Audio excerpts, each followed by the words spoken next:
Hello, my name is Fanuel Muindi, and I am honored to be the first anchor for this show that we are experimenting.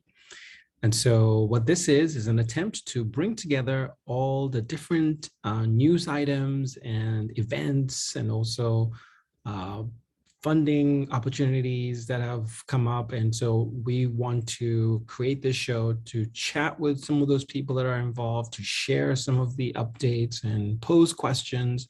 So in the future, I would hope to see some guests on the show where we can engage them, and hopefully you will get to learn some new things. So just to get going, just to orient you a little bit there, the flashing things at the bottom there that you see are some metrics that in the future we will be updating those. And so what we're looking for will be mostly the past 7 days or the past month. For this segment today, we're looking for the past 7 days. So there's 3 hashtags there from Twitter: Cycom jobs, and science Twitter. And when you're looking at those numbers, those are the potential reach, basically the number of people that were potentially reached by those hashtags in the past 7 days. And this is quite amazing to look at that large number from hashtag Cycom. And that's the one I wanted to take a peek at a little bit today. What you see here in this word cloud is really the distribution of all the related other hashtags that are in this space that have been used conjointly with Cycom. And I think it's really impressive to see this distribution. And so I encourage you to go on Twitter and actually just pay attention to these cross-linking and just the depth of how the nesting really and how Cycom really is being utilized. And another way to look at this is looking at the activity, so the retweets plus the number of Twitter likes. And past 7 days, again, you can look at this as like a stock market, up and down, and some days low, some days are high. And so this would be fascinating to look at, for example, over a month and looking the events that are taking place. And so this is really fascinating. Again, the data is coming from Talk Walker. Another, and to take this further, to dig a little bit deeper, one of the most prolific people in the past 7 days, by just looking at the activity here, is Professor Akiko Iwasaki. And it's just quite impressive that this just one tweet really was the most viewed or most active, if you will, most engaged under the Cycom hashtag. So it's really fascinating to see that. So do check it out.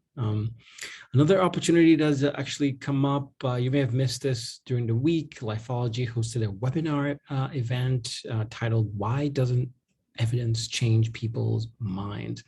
I anticipate that they'll be having more of these webinars in the future. And so really do pay attention, go to their website, subscribe to their activities and events so you can be in the know when things are happening. And they also have a wonderful Slack channel that if you want to join, I'm sure you'll be able to as well. And so funding wise, this is really exciting. Do check this thing out, the Cycom Identities project. This is a new fellowship program designed to prepare the next generation of science communicators from diverse ethnic and racial background. And so we don't have time to go into depth about this, but I envision the future, maybe we can have the founders of this join us live on our show and we can ask them these questions about what's going on.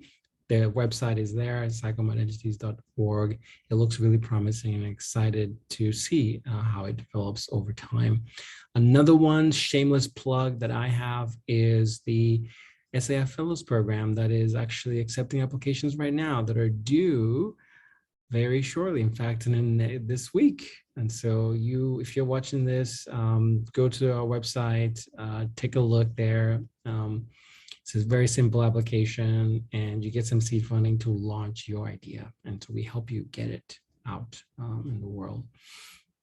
And so with that as well, I encourage you to check our special channel, the special correspondents. Our special correspondent, Victoria Gonzalez, has been hard at work posting some really fascinating news projects, reports, if you will, where she's interviewing some founders from around the country working on very diverse projects. And so we look forward to connecting those dots for you. All right.